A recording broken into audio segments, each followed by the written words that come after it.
What's up, fellow gamers? Phreak here, and over the last couple of weeks, off and on, I've been building out a data set and a thought process to go over mana in League of Legends. Now, I want to be clear that this video is generally going to be talking about things that I would do to improve the system, but I want to be clear that this isn't a very big problem. If I was actually trying to optimize my time around what would help League of Legends the most, it wouldn't be this project. But I got started and decided I wanted to finish it because I thought there'd be big problems, and there weren't as big of ones as I thought. So I just want to be clear that if you're looking at this as evidence that Riot has designed League of Legends poorly, this isn't it. There are some issues, but they are not major. I do not think this is a project that designers should undertake and fix. It's just I wanted to follow it to its conclusion, and I got about as far as I wanted to with this. So it's not important, but let's talk about what's going on here, okay? There are basically three factors that go into mana that a champion uses, okay? What you're looking at here on your screen, what you're looking at below are two similar but slightly different things. So this big chart on your screen is every champion who uses mana, their mana pool at level 1. And as you can see, there's actually some pretty big differences out here, right? On the very, very low end, we have champions like Vayne with under 250. At the very top end, we have champions with over 500, or exactly 500 mana at the very high end. And to me, there shouldn't actually be a reason why these are so different, but we'll get into that later. This is their mana at level 1. The chart below hand that you maybe be reading through instead of listening to what I'm saying is the entire data set that I'm using. It's every champion's base mana at level 1, base mana at level 18, their mana regen and 1 at 18, a derived stat that I'm going to use a lot, which is what I'm going to consider their actual mana pool, levels 1 through 18, how much their mana pool grows over leveling up, and then set in a different way where you just subtract 1 from the number to kind of deliver that data a bit differently, and then how much of that mana pool comes from their flat mana and how much of that pool comes from their mana regen at levels 1 and 18. It's just a bunch of ways of measuring a champion's mana pool. Now, let's go back into those things I was talking about. So we have mana at level 1, we have a bunch more charts for mana at level 18, and so on and so forth. But essentially, this is imperfect, looking at mana at level 1, and then what are mana pools like at level 18, what does mana regen look like at level 1, what does mana regen look like at level 18. Yeah, there's a whole bunch of variance here, and in a lot of cases, numbers are 2 or sometimes almost 3 times the size of other numbers. And this is, again, get into that as the very small problem that it is, but this is imperfect. Even though I can scrape every single champion's mana pool and mana bar and regen and all this stuff, this doesn't tell me the full story, because you can take a champion like Vayne or Ashe, who have among the lowest mana in the game. They are basically tied for last, depending on how you measure it. And that doesn't mean anything, actually, at all. If you take Vayne's mana pool and her mana regen and her mana costs, and you double all of them, she will now have one of the highest mana pools in the game, and yet be literally an identical champion. This champion doesn't go mana flow band, she doesn't go presence of mind, she doesn't build any mana items, there's no essence reaver, there's no sapphire crystals. You could double everything about that kit, mana-wise. She would play the exact same in all situations outside of, actually, even an ARAM with clarity, because it's percent mana pool, and yet she would be on the high end of this chart instead of the low end of this chart. Obviously, this is a very imperfect measure, which is why I'm not actually trying to measure mana at level 1 and mana at level 18, because you actually have to measure costs, and that is not easily done. There's about 120-ish mana users in League of Legends, all of whom have about 3 to 4 mana costing abilities. Yeah, that's out of the scope of this video. So by definition, measuring mana pools is inherently flawed. It also means that by definition, for the most part anyway, having distinct mana pools is also useless, because you could handle the exact same situation by changing the mana cost of the abilities. For the most part, there's an asterisk there, and we'll get into that pretty soon. Let's go on to the next topic we're going to talk about here, after we're talking about how the fact that this is all imperfect. What you're actually measuring is this. We are measuring what I'm going to be calling from now on your actual mana pool. This is 4 minutes of regeneration plus your flat mana at any given level. Here's Champion's mana pools at level 1. It starts at 500 and change and ends at just over 1,000. And here's mana pools level 18. It starts at about 1,500 and ends at about 2,500. And this is Champion's actual mana pools. And notice that before we had mana bars and regens that were 2.5x, almost triple. And here we're mostly at 1.5x minimum to maximum. You can, again, look at the more colorful chart down below for every one of these things. But this is the actual thing we're measuring. And let me tell you why, okay? So first of all, let's just actually compare apples to apples. Instead of trying to look at how long it takes you to fill your mana bar back up and how many mana you get back every minute and then what your mana pool is this is all a lot of variables to keep in your head, and it's not actually very, very useful. But if we just say, look, how much mana do you actually have to spend over the course of 4 minutes of spending? You go down to one variable of actual mana pool. And I did not come up with 4 minutes on accident. So what it comes down to is 4 minutes is about how long you are spending your mana pool between recalls. So let's talk about this. Well, minion waves first meet at about 2 minutes into the game, and you recall at about 6 minutes into the game. In fact, you should be recalling on about the 8th minion wave. After you clear the 8th minion wave is probably when your first good recall should be. If you're in bot lane, this is your BF sword timing. In general, you want to recall in front of cannon waves so that your opponent can't deny you more than one melee minion when they push the wave in. This also coincides with Soul Lanes hitting level 6. After the 8th wave, they hit level 6.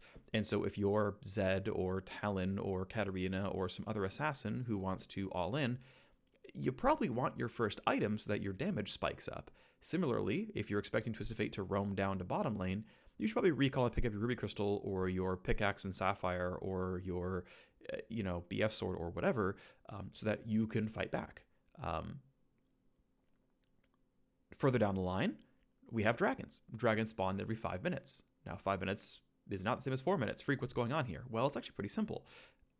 It takes time to recall, it takes time to regen and base and buy items, and it takes time to walk back onto the map. I'm averaging here a little bit, but you pretty much spend mana for about 4 minutes between dragon fights. And then you add the time for recalls and walking around and playing around wards and whatnot, and lo and behold, we have our 5-minute dragon spawn timer. And in general, this is, I think, a pretty good overall measure of how much champion has. Now, yes, if your recalls are more frequent, or let's say your Ornn and they're even less frequent, your regen stat is going to be doing more or less heavy lifting here, sure. But at the end of the day, in order to try to compare apples to apples, we are using a 4-minute mana pool. And from here on out, this is what I'm talking about when I'm talking about a champion's mana pool. How much mana they have to spend over 4 minutes of regen, plus the base pool, at any given level between 1 and 18. And this is the part that we can start measuring and actually making comparisons to. Now, we still don't really care if your mana pool is 570 or 1012, because at the end of the day, it still cares about what your mana costs actually are, right? The important part is that stuff.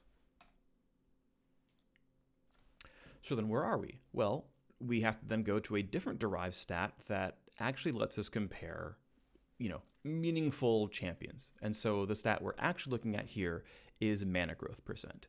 And this is the stat that we can actually use to kind of fairly compare champions to one another. And this is how much more mana pool you have at level 18 compared to level 1. This is how much you actually have to spend, how much that increases over time. And this is the first, I think, really normalized statistic we can actually use to compare champions to one another. Now, even if we wanted to use mana costs in this function in some way, they'd be really, really imperfect. They'd be prone to a lot more human, partiality, right? It's not being an impartial statistic because, well, what if Brand maxes Q first and not W first? Well, then the mana costs aren't increasing as quickly. How often are you really casting these spells? Is Brand casting W as often as he casts E? Because if he does or doesn't or goes one way or the other, this changes the slope of, how the mana costs line up. So there's not even a good way to try to incorporate mana costs, and so we're just not going to do it. I want to still be clear that mana costs are a very relevant portion of this, but at the end of the day, that's what's going on. So this is the thing that actually matters, is, our true comparison point, crystallizing everything down because we can't compare anything else, is how much your mana pool actually increases from level 1 to level 18. On the very, very low end, we have champions whose pool overall grows by 72%. On the very, very high end, we have champions whose mana pool grows by 279%. It almost quadruples. This is how much you're adding from the level 1 stat, because I felt like a chart that started at 170 looked kind of weird. And so that's the numbers we're using. And again, I think this is, or at least can be, a relevant thing. This can be, I think, a very relevant tool for designers to use. And the first place where I'm like, okay, look, inconsistencies are actually useful here, because designers can tailor make and say, well, actually, this champion isn't going to grow their mana pool very much, and this other champion is. For example, our very high-end champion over here is Kassadin. Kassadin is probably the mana mage in League of Legends, right? You are spamming 800 mana cost Riftwalks, whose damage scales off of the champion's max mana. If there's a champion to have the most mana in League of Legends, it would in fact be Kassadin. Somewhere near the top end over here is Ryze, who, somewhat interestingly, the reason his mana is very high, his base stats are still pretty high, his mana pool is overall in the top 25%, no problem, but his passive actually gives him then % more mana based on AP. Now that's not shown here, but Ryze is going to be the other top 2 champion when you actually play the champion out. That one's not in base stats, it's in a tooltip, and that's fine. You can kind of do it either way, but the top 2 mana champions in League of Legends are the top 2 mana champions in League of Legends, and this is actually handled well. And this is where inconsistency can be done nicely. The champion at the very bottom end, by the way, the very, very bottom end pool, is Zyra. And we'll get into why I think that's actually kind of a problem later on down the line. So let's talk about what problems we can have, though, with inconsistency, okay? Because what we have at the end of the day is your mana pool at level 18, okay? And at the very, very bottom end here, the mana pool at level 18, the lowest champion in the game has 656, and the highest champion in the game has 1537. That is Twisted Fate on one side and Kassadin on the other. Twisted Fate has the literally lowest mana pool in League of Legends. And on the one hand, you might think, well, okay, that makes sense. Twisted Fate has blue card. He gets 150 mana back off a 100 mana cost when he uses blue card, so he has intentionally low mana to compensate for the fact that, he, has a mana refund mechanic. And to that I say, well, what about Bard and Kassadin and Karthus and Xerath and all these other champions with mana refund on the kit, because none of those are at the very bottom end here. Now, Kassadin, sure, he has a mana refund because he's the mana mage. He has a top end and a refund, so he always has mana cost or always has mana to spend because he costs 800 mana. Sure, again, inconsistency on the Kassadin part makes sense. You could argue that inconsistency on the Twisted Fate part a little bit makes sense because of where his refunds lie.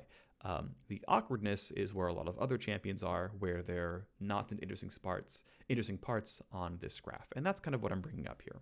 So let's talk about what actually happens when your mana pool is way too small, or way too large, or whatever. All it really does in League of Legends is make Archangel's Staff and Seraph's Embrace or Muramana a good or bad item. All it really comes down to is that. So some quick maths here. If you're going to be a Seraph's user, you are also probably using the runes, Mana Flow Band and Presence of Mind, to get your max mana even higher, which means that Seraph's is overall, assuming that you are a very average 1,000 mana champion. You can actually see over here in the very bottom middle of the video, the base mana at level 18, median value is 995. The interquartile range above and below, which is the 25% mark on either side, is basically at 900 and 1100. What this means is a full 50% of champions in League of Legends have between 9 and 1100 mana at level 18.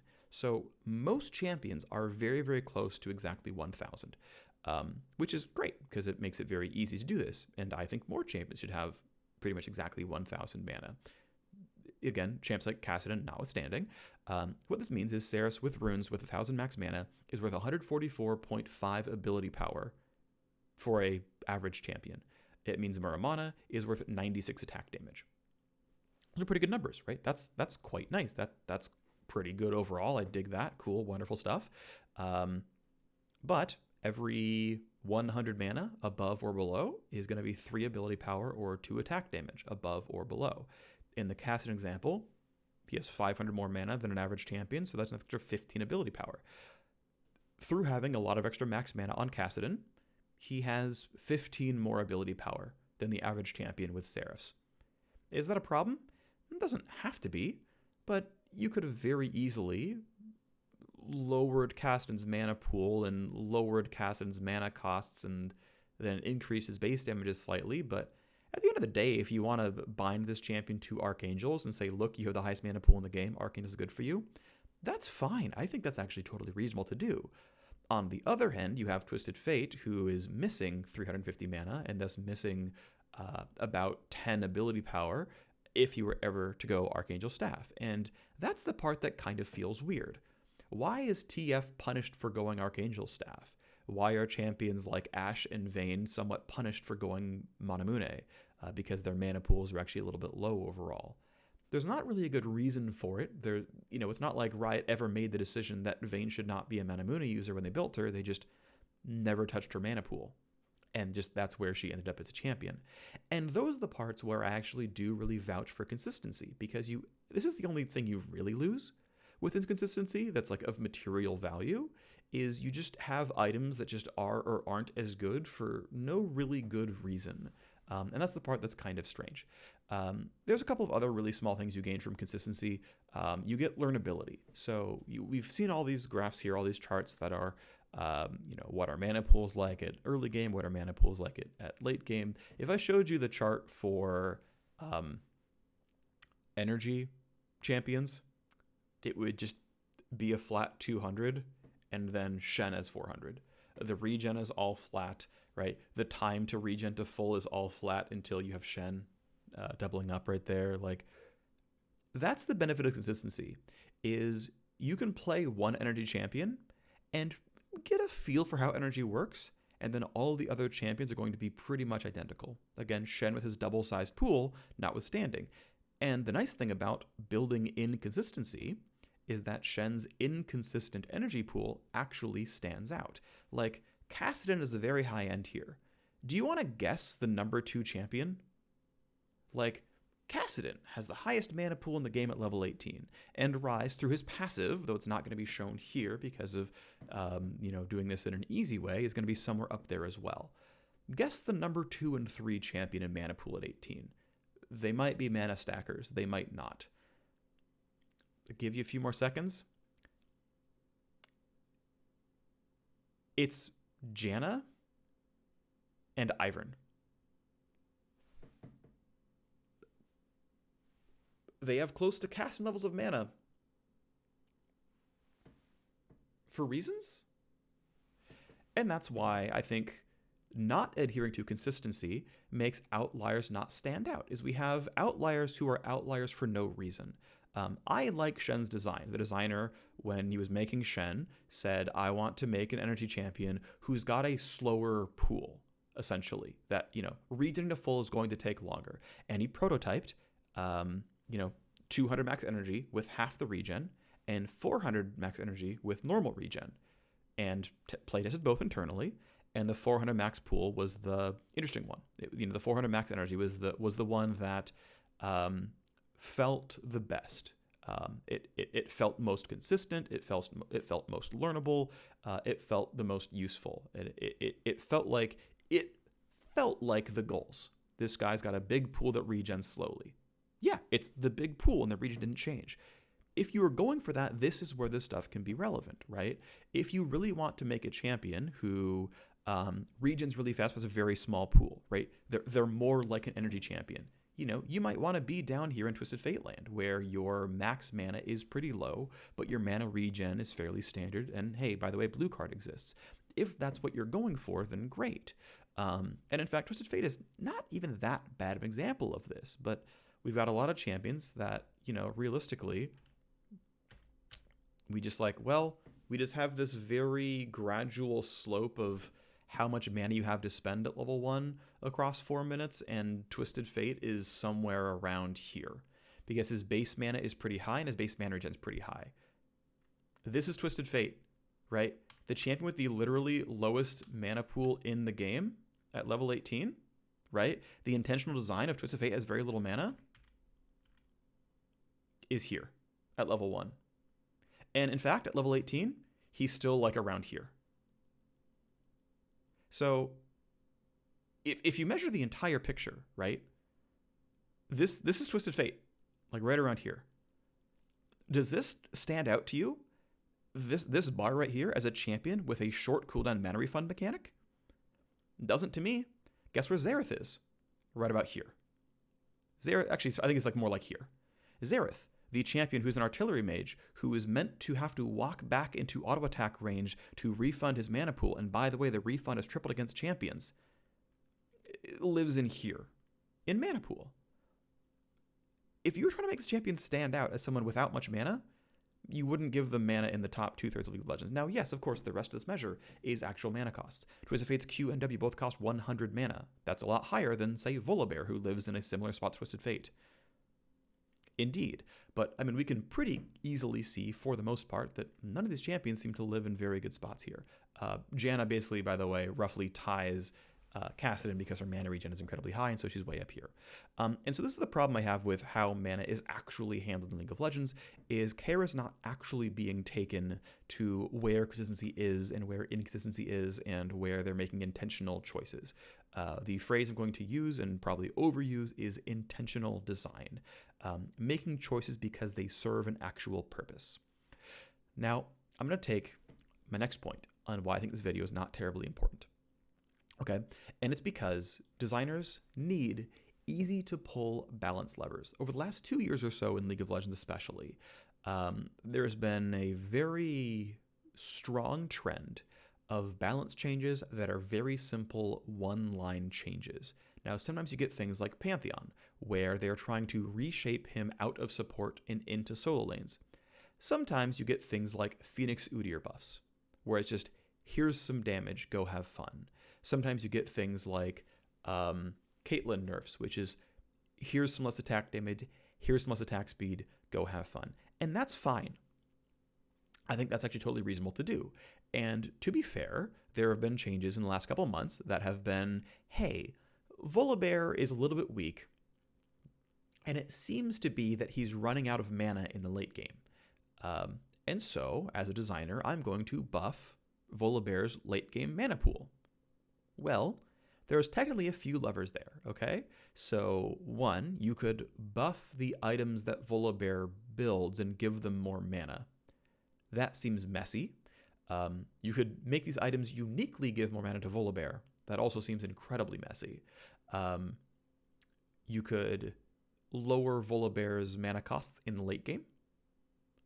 Or, maybe like lower how much the mana costs go up with rank. Okay. You could lower the mana costs overall, but then that would be messy because it would buff his early game mana consumption. You could increase his flat mana scaling. You could increase his mana regen scaling. And that's pretty much what you're left with, right? Those are your actual options. Now, the easy option is to simply give Volibear more mana per level or more mana regen per level. It only affects Volibear, it doesn't substantially affect his early game, and it in fact solves the issue of Volibear has late game mana problems. So yeah, you change one of those two numbers. And that makes sense, right? Like, this is the obvious change. Of course, that's the change you should make. Now, the minor downside here is that there were two options. There was mana per level and there was mana regen per level. Now, what's interesting is if we use the 4-minute regen model, 10 mana per level is identical. I mean, we're within like a percent, is identical to 0.2 mana per 5 per level, because 0.2 mana per 5 multiplied to 12 minutes, towards 12 chunks of 5 seconds per minute multiplied to 4 minutes. We go back to this stat right here, and 0.2 is equal to 10 when you multiply it by 4.5 or whatever the number is, right? Yeah, it turns out 5 times 0.2, 50 times 0.2, there we go. You multiply by 45. Turns out roughly 50 times 0.2 is in fact equal to 10. Who could have seen this coming? At the end of the day, the designer could have, they didn't have to, they could have, instead of buffing Volibear's mana pool by 10 per level, they could have buffed mana regen by 0.2 per level. This would have had functionally the same effect, but would have kept Volibear at 1000 max mana. I want to be really clear, this isn't important. Volibear isn't buying Manamune. Volibear isn't buying Fairy Charms. Theoretically, Volibear can get a blue buff, and so buffing the base mana pool does in fact make blue buff better on him in the occasional cases that he gets it. Okay, that's a little bit relevant, but the balance wasn't, we need to make sure Volibear feels better about getting blue buff. It was just, let's just, give him this thing. To be kind of clear about that, like, there is no meaningfully negative gameplay impact to buffing Volibear's mana pool by 10 instead of buffing his regen by 0.2. And the reason I'm bringing this up, by the way, again and again and again, is because functionally, if they had, and we can look down at the bottom over this way, Volibear lived at a world where his base mana at level 1 and base mana at level 18 were median for League of Legends champions. I mean, they were within the 25% mark on either side. His mana regen at level 1 was also within that same margin. His mana regen at level 18 was not. His mana regen at level 18 was the outlier. He had very low mana regen scaling because a lot of fighters have low mana regen scaling because at some point that was decided by a designer in 2010, and people copy base stats, which I don't think is a problem. It's just what happens. Actually, probably earlier than 2010, but we're moving on. So, an easy change would have been instead buffing Volibear's mana regen per level, and then he'd be median, because Volibear isn't a champion who needs exceptional mana costs. Why? He's a just generic frontline fighter who uses mana, right? There is no need for Volibear to have anything exceptional about his mana at all. Mana is just there to serve as a resource. It's not, there's no interesting interaction with the kit, and so why not just be average everywhere? Now, the other thing I wanted to point out, because I didn't talk about it when we were talking about the potential changes to Volibear, was why not change his mana costs? I actually went and looked at Volibear's mana costs. Only one of his abilities scales in mana cost, and this is W, and you max that first, so it's done at level 9. So from level 9 onwards, Volibear does not spend any more mana on his abilities at 10, 11, 12, 13, 14, etc.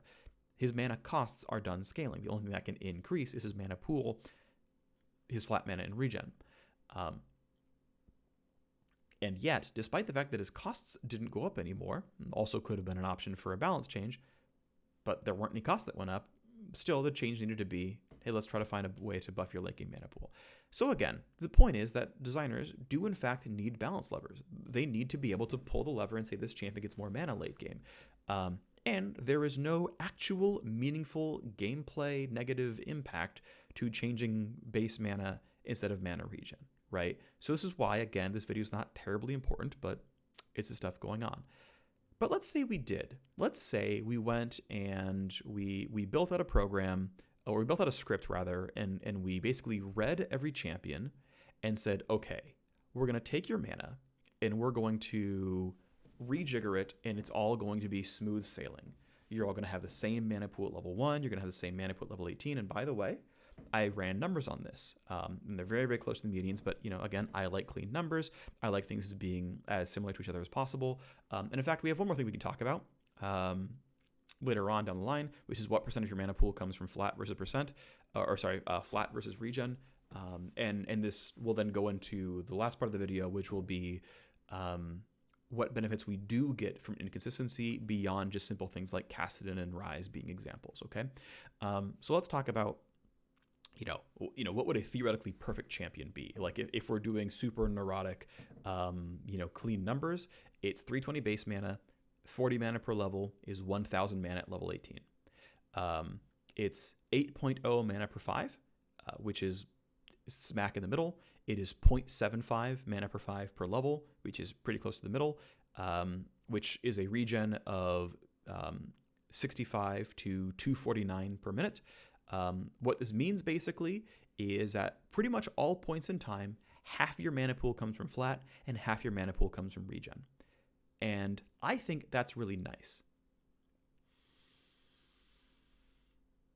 Because here is another thought that I have, and unfortunately, of course, a lot of this has been spoiled. But I want to pop quiz you on a couple of things, okay? First of all, how much mana do you think the average champion has? Now, of course, it's down at the bottom. You can kind of already tell, right? That's pretty easy. But let's do a different one that, yes, if you want to do the math down there, you can figure it out yourself. But how long do you think it takes the average League of Legends champion to refill their mana bar from 0? Assuming they bought no Sapphire Crystals, they bought no Fairy Charms. How long does it take to regen to full mana?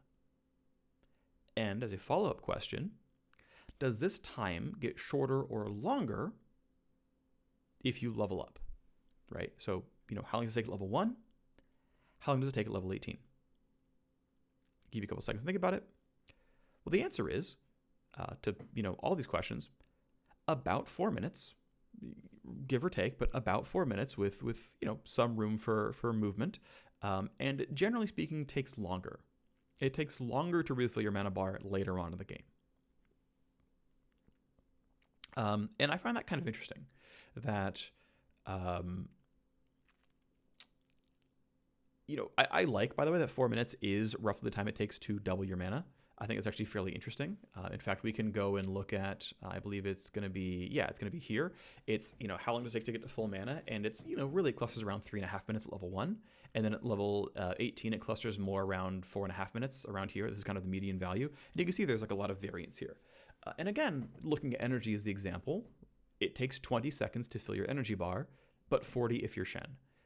It takes 2.5 of your Twisted Fate and 7.5 of your Kassadin.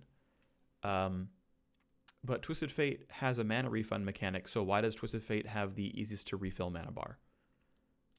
Kassadin, it makes sense because they didn't bump his regen, and his mana pool is really high, and they're just using the W for it. But, right, still strange.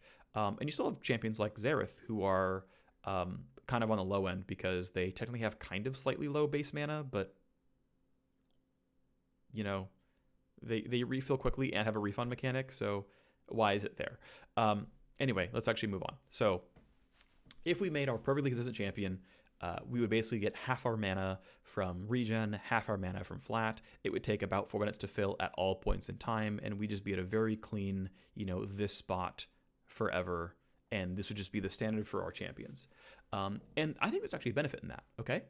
And there's a benefit in that because consistency provides learnability. We talked about this with the ninjas who all use energy, but you could kind of provide this to mages as well. It provides learnability. Hey, by the way, it's going to always take me about 4 minutes to refill my mana bar. And, this can be made slower if we have refund mechanics. My mana pool can be lower if I have refund mechanics, like whatever it can be. But you can say, hey, by the way, we're kind of intentionally nerfing this champion in this spot to, make them use this other piece of the gameplay. You could similarly do something with Xerath where you just bump his mana costs up, but give him a refund mechanic, and he still has very normal champion mana. That way, Archangel Staff can be a meaningful item on Xerath, instead of it being a weak item on Xerath because he has lower than normal mana pool, right? Flat mana. Possibility, right? So that's kind of the thing, right? That's what consistency gives us. Is it gives us a easy place to break consistency for good purposes. And really, that's kind of it, right? It keeps Archangels and Manamune as consistently strong items, and it gives you a branching off point to say, no, I am intentionally making this champion have very high mana or very low mana or whatever. I would also argue that if you ever did want to give a champion high mana or low mana or whatever, you simply bump regen and flat mana at the same time, and you keep them in somewhat lockstep, because I think that just makes the most sense. Okay, next point though, we have other interesting levers for breaking consistency. So one of the things we talked about a little bit was that some champions, in fact, have higher regen and higher flat mana. So you can read this in one way by looking at how many minutes it takes to fill your mana bar. And so minutes to full level 1, basically a bunch of supports are here where their base mana regen is very high and their mana pools are moderate. And then we have champions, on the very top end who have like very poor mana regen and like, level 18. Again, we have Twist of Fate down here and Cassin way up here, whatever. But I guess I don't have this one in graph form here, so we're just going to skip to this and just simply look at the sort of rainbow coloring in the bottom right down here. Flat percent pool 1 and 18. Now this is a lever that I think actually is interesting. Now the problem is regen is an incredibly hidden stat. I don't think it's actually showcased very well in League of Legends. Mana bars are fairly obvious. There's a big number at the bottom. You interact with it all the time. It's pretty easy to see.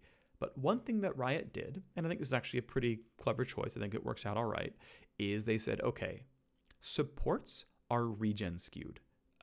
Zyra and Brand tend to be supports in the bottom lane. Janna and Nami and all these other champions, whatnot, they're going to have very, very high base mana regen. And so more of their mana pool, right, of their 4-minute mana pool is going to come from regen instead of coming from flat mana.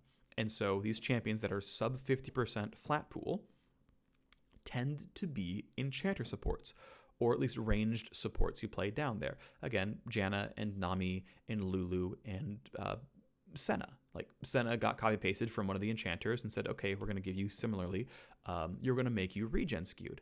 And I actually kind of like this a lot because it lets them stat bind support items to support champions.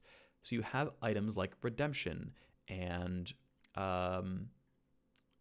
Ardent Censor and Mikhail's, and all these things build out of fairy charms.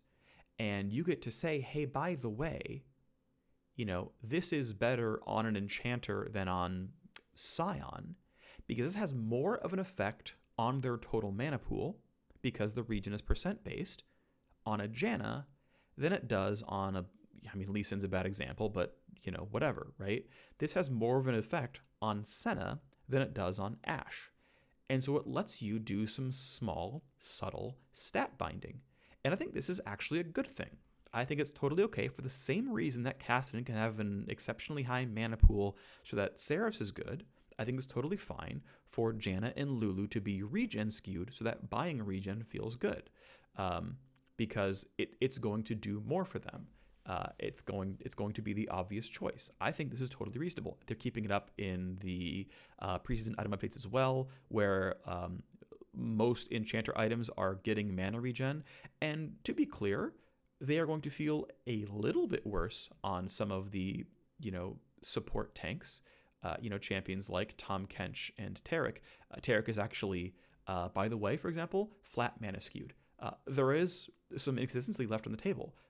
Taric actually has among the highest base mana in the game at level 18. He's like number 4 or 5.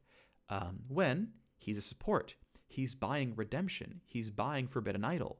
He should be regen skewed, not flat mana skewed. Where again, we come back to the point where inconsistency is fine, but you need to be intentional about the design.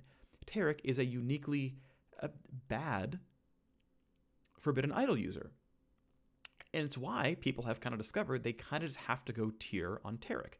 On the one hand, he has so much flat mana already that he's actually a good Seraph's user, but 2, regen isn't cutting it because his regen isn't actually good enough. And again, this is what this deep dive does, because there's not a chance in the world pretty much anyone on Earth is doing this level of deep dive into mana, because who freaking cares? For the most part, it does not matter. But there were a few learnings that I picked up here that I will continue to go through for the rest of this video. As a quick aside, looking at some of the mana skew here, I went and looked at a different stat and looked for outliers in attack damage at level 18. So, and I want to be clear that our 4-minute mana pool at level 18 on the very low end is 1485, on the very top end is 2587, which means basically you're at what, 3/5 on the low end of what the top end is, right? So being between 60 and 100% is actually fairly condensed. And it's actually part of why I put flat mana and mana regen together, because it gave us a more complete picture, and it showed us that champions were actually more condensed than you may have thought just by looking at certain numbers. This is, I think, a more realistic graph, so there you go. But I went and looked at other champions to say, hey, how far apart are we for, let's say, attack damage. So as a pop quiz, who do you think the outliers on the low and high end of attack damage are? And do you think that they are champions who have replacements for raw AD?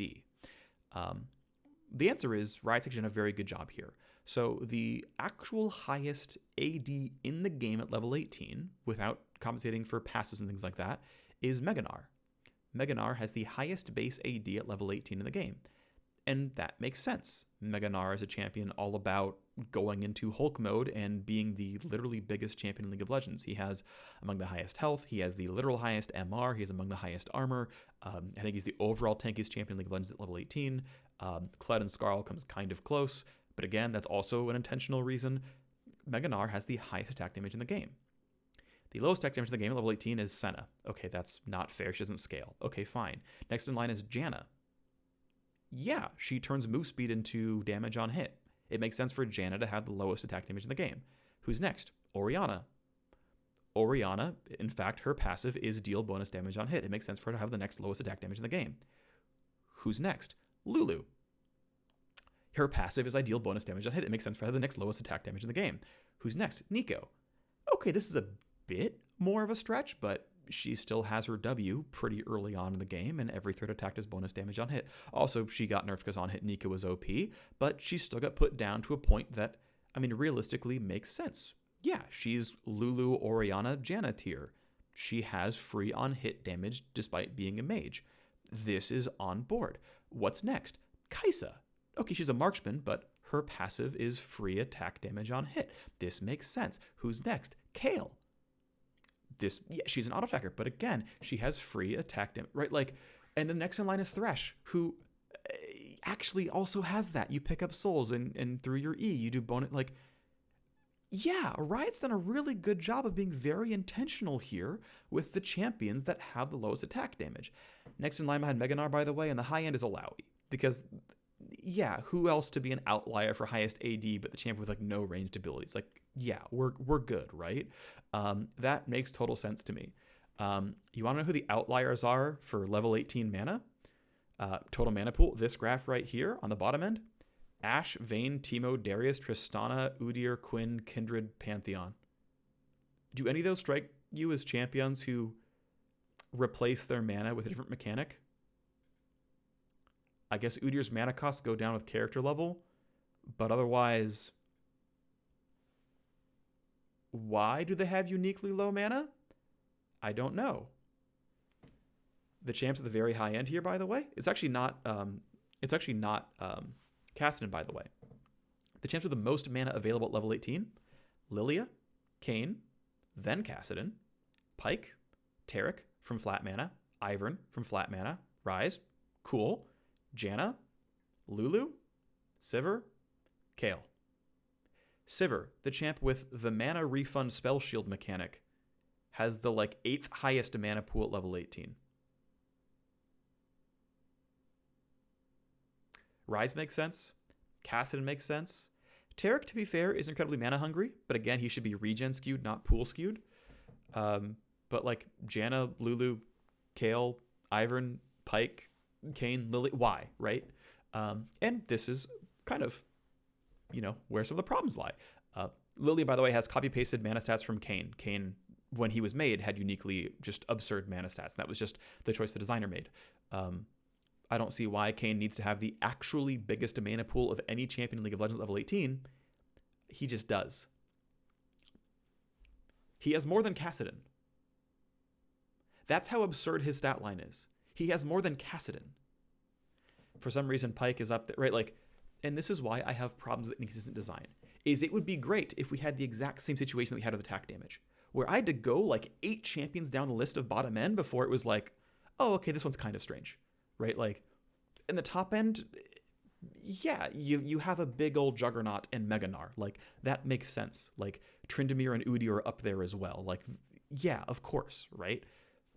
Mana doesn't have that level of care. And again, I want to be really, really clear. This is not terribly important. It doesn't matter. Not really. Mana serves the function to be useful. As I said at the very, very beginning of the video, as long as your mana costs are also high, your mana regen is irrelevant, right? Lilia and Kayn have incredibly, incredibly high mana sustain overall, incredibly high mana pools. If their mana costs are similarly high, we haven't done anything. We've just made them good at buying Ceres and Muramana. They also don't, so who cares? But they could have been. Right? This isn't terribly important. I want to be really clear about that. That's just not that big of a deal. But we have one final thing to talk about in this. We finally go into the stat that matters, right? And this is the one that has, as you can see, absurd variance, right? This is how much more mana pool do you have at level 18 compared to level 1. And at the low end, we have champions who gain 72% more total mana. It doesn't even double from level 1 to level 18. Every champion's attack damage doubles. Every champion's health bar roughly quadruples. Their mana pool doesn't even double. And at the very, very top end, we have champions who gain an additional 279%. It almost quadruples. And this is where I think the variance is too large and tends to not make sense. And I wrote down the big winners and losers in this, if I can just find that. Okay, so there are 4 champions who do not gain mana very much. Only one of them remotely makes sense, okay? What are the champions you think are uniquely positioned to not gain a lot of mana from leveling up? That, the mana they get at level 1 is pretty much what they get for the rest of the game, which does a couple of things, by the way. It tends to support skew them, right? It says, hey, by the way, you should be in support because levels don't matter for your mana pool. It should also probably mean that your mana costs don't go up very much because otherwise you get really screwed because your mana pool is not increasing much, but your mana costs might. It also basically says you really need to buy mana items to be successful because your mana pool is just going to be so constrained. On the other side, it could simply say that you have no mana worries at all at level 1 because don't worry about it. Your mana pool is just, right? This is one of two things, right? It says your mana pool is very high at level 1 and usually both, your mana growth is very, very poor. So try to guess what the 4 champions are. And again, only one of them makes sense. They are, in increasing order, Zyra, Brand, Teemo, and Lissandra. These are the 4 champions who don't even double their total mana pool from level 1 to level 18. Zyra and Brand are support skewed. They are incredibly, incredibly, incredibly high on base mana regen. Their base mana is pretty high as well. The regen growth in the dumpster, and their mana pool, their flat mana growth is in the dumpster. Now, I want to be clear that this does not strictly make champions support skewed. It does push them in that direction, right? It makes Spell Thieves their best mana item in the game. You can't buy percent mana regen in mid lane. Doran's Ring is flat mana regen. Last chapter, I guess technically is that, but like for about 4 levels, then it becomes Luden's Echo or something. Unless you want to go buy Athenes or something, which are bad on these champions, you cannot access the primary mana scaling mechanism these champions possess. So what this means is Zyra and Brand do not grow their mana pools meaningfully when leveling up, which means they actually can cast more spells as a support than they can cast as a mid laner, because supports can get, Spell Thieves all the way up to Frostfang, etc. Mid laners cannot. They can get Luden's and then just suck some more. Luden's is not as good as Frostfang Plus. And lo and behold, Zyra and Brand both have higher pick rate and higher win rate in support than they do in mid lane. Now, again, I want to be clear about a couple of things. Morgana also fits this bill. She is very front-loaded and doesn't scale up that high. Morgana's actual win rate is far higher in the mid game, or in the mid lane, I should say. So it's not always every single champion is like this. But, here's your outliers. Teemo gets to be an incredibly impressive early game laner because his mana is very front-loaded. Right? Teemo is one of the most annoying champions to deal with in League of Legends. He has functionally 1 mana cost, his Q. You max it second, so it doesn't even go up in cost very quickly. And all his mana is up there at level 1. So when you get to later game on Teemo, and you want to use Mushroom Fields, now maybe you could make the argument that no. They actually want Teemo's late game mana pool to be bad because they don't want him to spam mushrooms too easily. You could, I guess, make the case for that spamming mushrooms would be just too annoying, but I don't personally buy it, and I think it just happens to be here. You just tap into inherit bad mana, and he's roughly balanced, so who cares? The fourth champion is Lysandra. And Lysandra is the only champion here that really makes sense on a kit level because they're saying, hey, you know what? Our intent with you as a champion is that you need to use your passive to get your mana back up or to, make spells free. Otherwise, too bad, your mana pool's not very big. But that still feels weird because that still puts Lysandra early game skewed in mana pool, right? This is basically just the function of Jat's change where he lowered Lysandra's mana per level so that she would buy Proto Belt less often and instead, might have to go Luden's Echo or some other kind of mana sustain, which is a totally fine change. It managed to fix Lysandra for pro. Lysandra's in a reasonably good spot overall. But at the end of the day, it means that Lysandra is in a kind of unique spot where she just doesn't scale her mana pool anymore. It's just, there. And again, I want to go back to the point I said before. Designers need balance levers. It doesn't really matter that Lysandra's overall mana pool growth is in the lowest for champions in the game. Who cares? If she functions as a champion and has to make healthy itemization decisions and can still play League of Legends, who cares she doesn't grow very hard? No one really does. It's not actually a very big deal. This is just the state she's in. It just is weird. The next few champions in the pool who don't grow very quickly are Soraka, Nami, Zillion, Azir, Zoe, and Vel'Koz. And they're all within the 118% mark. We have Vel'Koz who, statistically, stat-wise, because his stats don't grow very quickly, is support skewed. But Vel'Koz actually wins more games in the mid lane. Zoe and Azir, no one plays them support. They work just fine in the mid lane. Yeah, their mana pools don't really grow, but who seems to care? Zillion, again, actually wins more games in the mid lane. And in pro play is actually played more in mid lane than in support. Even though his stat line is support skewed, it is not enough to make up for the fact that he is in fact better in the mid lane. Nami, really only ever support. I mean, it's pretty standard. She is just, your bog standard enchantress. Her mana stats are front loaded. They're primarily in mana regen. They don't grow very much. That's fine. Who cares? And then we have Soraka.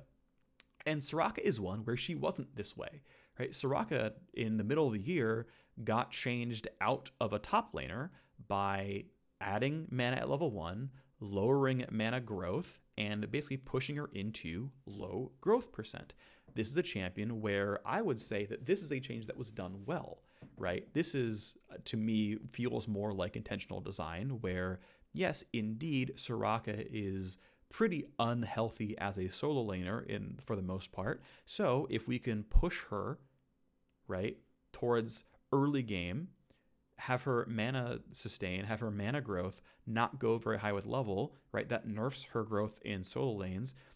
We're pushing her more towards regen because less of her total mana is coming from her base mana pool and more of her flat mana, and more of her mana pool is coming from her regen. She's now being stat bound to Spell Thieves. She's being stat bound to, Ardent Sensor and these kinds of items. Like, yeah, right. This is done in a healthy way. I'm totally fine with enchanters being this way. On the top end, by the way, we have champions who basically overcome early game mana constraints. And I think some of these make sense and some of them don't, but let's talk about them. Jinx. I think Jinx is actually a totally reasonable champion for very, very high mana growth. Jinx would be a very obnoxious champion if she could spam Rocket Launcher the entire laning phase. It outranges every other champion. You max it first. She has 700 attack range. It does AoE damage. She clears minion waves. Jinx would be incredibly unhealthy with permanent AoE. Aphelios can only attack with Flamethrower at most 1/4 of the time if you literally never use your offhand. Jinx cannot Rocket Launcher forever. AoE Wave Clear is a price that you either pay Tiamat for, or Hurricane for, or a bunch of mana for, and Jinx cannot afford that mana in the early game. In the late game, her mana bar, her mana regen, her mana pool overall grows actually the highest of all champions in League of Legends. It almost quadruples. And I think this again makes sense. This is a way to make Rocket Launcher functionally cost nothing in the late game and cast all your other spells as well. Zap's mana cost increases, etc. Sure, other things are going on. Yeah, they could have picked other numbers, but Jinx is a champion where there is actually a function to this. Kassadin, yes, your mana pool grows the most, second most in the game across to level 18. You are the mana champion. You need to not be able to spam Q with impunity in lane because that is annoying bullcrap. But yeah, at the end of the game, you have the most mana. This makes sense to me. This lines up. Jhin, I could argue it, right? This champion has 3 AoE wave clear abilities, but needs to be a spellcaster in the late game, and there's not a lot of mana utilization for AD carries. Okay, yeah, I buy it. Thresh. And honestly, Blitzcrank is not far here. He's not going to be in this list, but Blitzcrank also has quite a bit of mana growth overall. Yeah, this is a champion who's going to spam hooks all the time, and you need to have mana gated in the early game, but they need to be able to cast their spells in late game team fights. And again, there's not a lot of mana optimization for support tanks. Elise, this is I think partially a holdover from Ben when she was an OP top laner back in like season 3, but Elise has point and click % health damage spells. That is the most frustrating mechanic to deal with in top lane, but by level 18, who cares anymore? Elise has tough mana cost early game, and, a giant mana pool late game to compensate for that. That works pretty well. Sylas, again, a bunch of self-healing on the kit. You really don't want to be able to spam that early game. Echo, okay, Echo is maybe a little bit weird that he's out there. He just happens to have really, really high scaling. This is the first one that doesn't really make full sense. Ryze, again, makes sense. It's Ryze we're talking about. This champion has absurd wave clear with EQ. Yes, these mana costs should probably not be his mana pool and mana cost should probably be a little bit prohibitive in the early game, but then by late game, Ryze needs to jam on his keyboard 24/7, so it makes sense. Nidalee, she does have self-healing, right? She's another Elise case where she used to be a really oppressive top laner that was pretty impossible to deal with because she would just self-heal and pounce away, and that was really frustrating. And okay, now she's a jungler only, but junglers are immune to mana constraints, by the way. I mean, Elise and Nidalee, despite having, I think, pretty rough mana games in the early game, doesn't matter. Hunters, even though Elise doesn't actually go Talisman, she goes Machete. Nidalee does, and hey, it works out. LeBlanc, QW, right? Very, very frustrating stuff. Like, she actually has a pretty oppressive laning pattern that isn't really dodgeable. It's functionally double-targeted spells with dodges all over the place. LeBlanc is a champion, I think, suits, taking mana growth % as a replacement for is your early game mana constrained. These all make sense. So what's kind of nice is a lot of these are done tastefully, right? We have a couple outliers where we're like, I don't know, feels a little strange. And a lot of these where we're like, yeah, the outliers should be here for a reason, right? You can pretty faithfully give explanations for why these champions would have really high or really low mana scaling for game health. And this is the downside of forcing hard consistency, right? These champions more than triple their mana pool at level 18. And these other champions less than double their mana pool at level 18. And you cannot always solve this with mana costs. Like, LeBlanc's W mana cost scales with rank. But you're going to max that by level 9. By level 9, you kind of still want some minor amount of mana cost constraint on the champion, right? There are real reasons why these costs should be the way they are, and the pool should be the way they are. And this is the primary fight and the primary argument, I would say, against trying to hard enforce consistency, because you really do have game health as a consideration for these champions. My argument is still that in a lot of these cases, these champions do not need to be so spread out. You can be a bit more refined in this and leave people a lot closer together. Ultimately, I think that is the end of everything I want to talk about with this video. We talked about stat binding, we talked about balance levers, we talked about champions, gaining and losing mana overall, how much of it's towards Regen, how much towards flat. But at the end of the day, if there's something to take away from this, is I really think champions should all start with the same mana pool. And if your champion doesn't have a reason for it to have outstanding mana for game health reasons or anything like that, I think you can just push the champion into 320 plus 40, 8 plus 0.75 for regen, half your mana comes from regen, half your mana comes from flat mana, rebalance the costs around it. You could write a script that could rewrite most champions to do this and just, okay, how much are we changing the mana by? Okay, then how much we change the mana cost by? Round to the nearest 5, off we go. This could be automated. It would take under a day's worth of work, but at the end of the day, it also doesn't solve almost any issues. You're going to give, Vayne or someone an extra 150 base mana so that Muramana is worth 3 more AD. Are you going to go Muramana on Vayne? You're not. It doesn't matter. Do you need it to be consistent? No, you really don't. You don't have that many gains here, and a lot of the outliers end up making a decent amount of sense at the end of the day. Some of them are a little strange. Some of them aren't. It is what it is. That's where we're at.